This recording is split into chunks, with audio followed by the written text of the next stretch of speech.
She didn't think he'd actually leave. That's the part nobody talks about. She'd seen the signs, the quieter conversations, the way he stopped bringing things up, the way his eyes stopped lighting up when she walked into a room. She noticed. But somewhere deep down, she told herself he wouldn't go. He was too good, too patient, too in love with her. And then one day, he was gone. Not dramatically. No screaming match. No slamming doors. He just stopped showing up for a version of the relationship that had already stopped working, and she was left sitting in the rubble of something she didn't realize was on fire until it had already burned to the ground. Here's what nobody tells you about that moment. The most painful losses in relationships aren't when a bad man leaves. Those hurt, but there's a strange clarity to them. The loss that truly hollows you out, the one that follows you for years, is when a genuinely good man walks away. Because that's when the questions start. And those questions don't care what time it is, or whether you're in the middle of a work meeting, or whether you've already cried today. Why did he really leave? Was it me? Could I have stopped it? Why didn't I see it in time?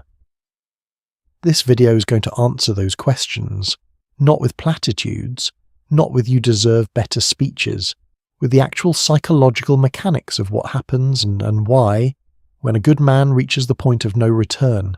Most people think relationships end in moments, a betrayal, a fight that went too far, a single devastating conversation. But here's what most people miss. Good men rarely leave in moments. They leave over months, sometimes years. The process is so quiet you can mistake it for stability. Psychologists call it the emotional withdrawal cascade, and it works like this. A good man, a man with actual emotional capacity, will, when hurt or unheard, try to communicate. He'll raise the issue, carefully, sometimes clumsily, but genuinely. And if that's met with defensiveness, dismissal, or being made to feel like he's the problem for having feelings, he doesn't explode. He doesn't issue ultimatums. He gets quieter. And then, because he's a good man who doesn't want to cause drama or be too much, he tries again a few weeks later. Different approach, same wall, and again, and maybe again. Until somewhere in the accumulated weight of all those unheard moments, something shifts. He stops trying. Not because he stopped caring, but because he finally accepted that trying in this particular relationship isn't making anything better. Think about this. Researchers studying relationship dissolution found that by the time most men announce they want to leave, they've been emotionally checked out for an average of 6 months to a year. The announcement feels sudden to her. To him, it's the last step in a very long walk. That's the first thing nobody told her. He didn't leave suddenly. She just wasn't watching. The clock. So what do you do with that information? If you're in a relationship right now and you've noticed your partner getting quieter, don't wait for a dramatic signal. The absence of conflict is not the same as the presence of peace. Ask the question. Sit in the discomfort of actually hearing the answer. Let me show you how this actually works, because there's a specific dynamic that almost always appears in relationships where a good man eventually walks away, and it's one of the most misunderstood patterns in modern dating. It's called the pursue-withdraw loop, and once you see it, you can't unsee it. Here's how it develops. Early in the relationship, he's attentive, emotionally present, consistent. She feels safe, but safety for some people, not all but some, unconsciously signals that it's okay to pull back. Not because she doesn't care, but because the attachment system learned somewhere along the way that love and anxiety go together. That love you have to chase is real love. Love that just stays, doesn't trigger the same urgency. So she pulls back, sometimes without even knowing she's doing it, and he, being a man who genuinely values the relationship, leans in. He tries harder, he's more attentive, he asks what's wrong, he's more romantic. And for a moment that feels amazing to her. That's the feeling she was unconsciously trying to recreate. The feeling of being pursued, of mattering, of love having an electric edge. But here's where it gets interesting and painful. A good man can only chase for so long before he starts to notice the cycle. before he starts to feel less like a partner and more like a problem she hasn't decided whether to solve. And good men have a breaking point too. It just looks different from the outside. His breaking point doesn't look like anger. It looks like peace. He stops reacting.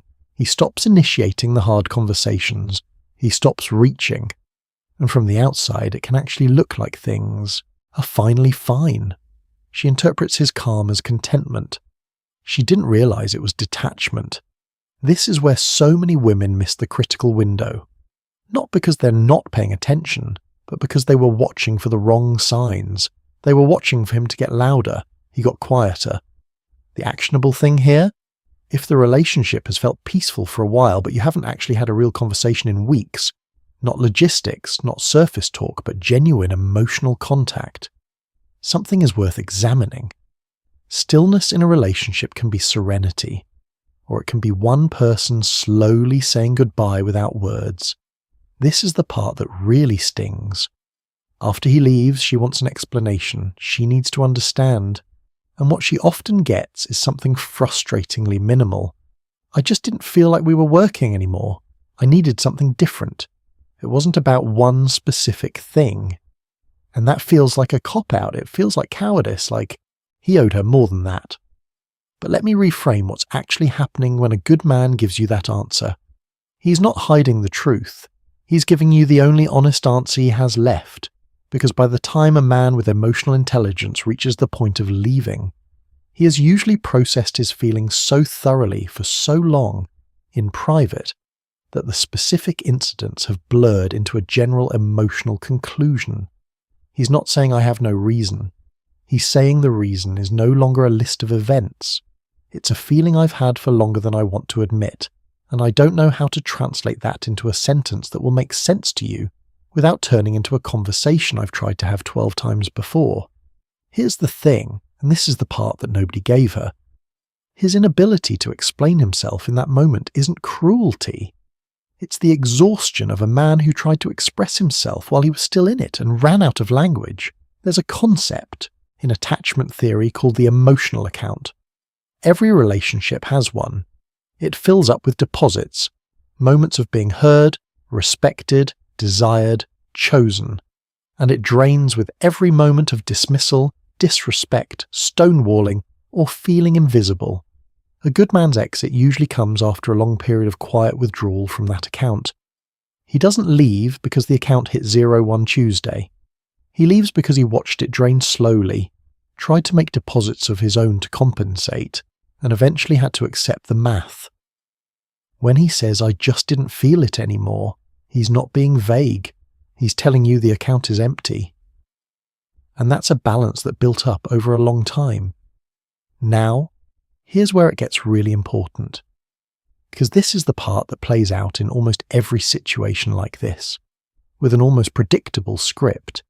He leaves, she's devastated, and then, sometimes immediately, sometimes after a few weeks of shock, she pursues, hard, the calls, the texts, the letter explaining everything she should have said before, the showing up with more vulnerability than she'd offered in the entire relationship, the sudden willingness to do all the things he'd asked for, finally, completely, genuinely. And here's the brutal truth about this moment. It almost never works. Not because she's wrong, and not because the feelings aren't real, but because she's trying to pour water into a cup that has already been set down. Here's what nobody tells you about the psychology of a good man who has made his decision. He didn't leave reactively. He left after extensive internal deliberation, often involving conversations with himself that lasted months. By the time he walked out the door, he had already grieved the relationship. He was already on the other side of the loss, and when she comes to him now, full of insight and urgency and love, she's at the beginning of her grief process. He's at the end of his. They are not in the same emotional place. They are not even in the same emotional chapter of this story. This doesn't mean he doesn't care. It doesn't mean he doesn't feel something when he sees her pain. Good men feel that deeply. But caring and choosing to return are not the same thing, and confusing them is one of the most painful mistakes a person can make. So what do? If you find yourself in this position, don't perform growth for him. Don't demonstrate change to convince him. If you're going to grow and change, do it because you deserve a version of yourself that understands these patterns. The irony is that this kind of internal, genuine work is the only thing that could ever give a relationship a real second chance. And it's also the work that has nothing to do with him. Let me be direct with you, because this is the part that matters most. When a good man walks away, the pain is real, and it deserves to be acknowledged. But underneath the grief, if you're willing to go there is almost always information. Not about him, about her, not because she's a bad person, but because the most common reason a genuinely good man walks away isn't that the woman was terrible. It's that something in her, something she didn't build intentionally, something that was probably handed to her long before this relationship, made it difficult for her to receive love without either testing it, devaluing it, or quietly running from it. This is the part that the breakup quote industry never says, because it's harder to put on a graphic with a sunset background. Attachment wounds are real. They don't announce themselves. They just quietly shape the way you respond to intimacy. They make consistency feel boring and anxiety feel like passion. They make someone who loves you calmly feel somehow less compelling than someone who makes you uncertain. They make you reach for closeness and then panic when you get it. And if you grew up in a house where love was conditional or inconsistent or came with a cost, your nervous system learned to expect that. It learned that peace is suspicious, that someone who stays must have a hidden reason, that you should probably push just a little to see if he'll go. Good men feel this. They feel it every time they're not quite believed, every time love is offered and quietly deflected, every time they try to get close and find the distance gets maintained. It isn't about blame, let that be very clear. This is about understanding. Because the woman who walks through this grief and doesn't just ask, why did he leave? But asks, what patterns was I living in that I didn't even know I had? That woman doesn't just recover, she transforms. Here it is. The thing sitting underneath everything else in this video. When a good man walks away, the world rushes in to tell her she's better off, that he wasn't right for her, that someone better is coming, and some of those things might be true, but none of them are the information she actually needs. The information she needed was earlier. The information was, a good man's love doesn't shout when it's leaving, it whispers, and by the time it's gone, it's been trying to tell you for a long time. The information she needed was, vulnerability is not the same as oversharing. Real emotional availability, the kind that keeps a good man, isn't about how much you tell him. It's about whether you actually let him in. There's a difference between talking about your feelings and letting someone affect you. One is performance, one is connection. The information she needed was, consistency is a love language, and dismissing it is its own form of rejection.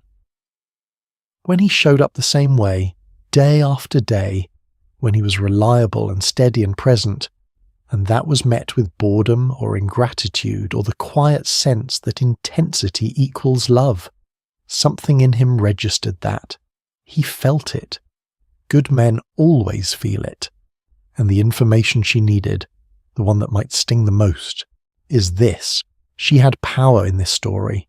Not the power to control him, but the power to have engaged differently, earlier, before the emotional account ran dry. And that power didn't disappear with him. It's still here, in every future relationship, in every moment she chooses to show up differently than she did before, in every time she catches herself pulling away when someone safe gets close and chooses to stay instead. The women who come out the other side of this kind of loss, not just survive it, but genuinely change because of it. They share something in common. They stopped making it only about him. They asked the harder question. Not why did he leave, but what was I not letting myself see? Not how do I get him back, but who do I want to be in the next relationship I'm in?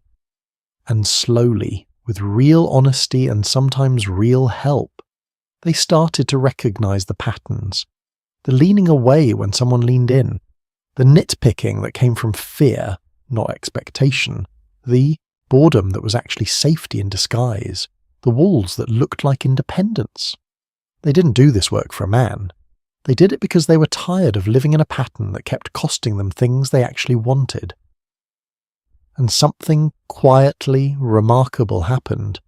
The next good man who showed up, they recognized him, not because he was flashier or more dramatic, but because they had done enough internal work to trust steadiness, to receive consistency without suspecting it, to let someone actually love them without flinching.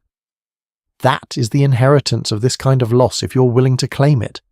He walked away, and it devastated her. And if she's brave, if she chooses the harder path of self-examination instead of just self-protection, that loss becomes the most important teacher she ever had. Not because losing him was good, but because of who she became by actually letting herself understand why. That's the information nobody gave her, but she has it now.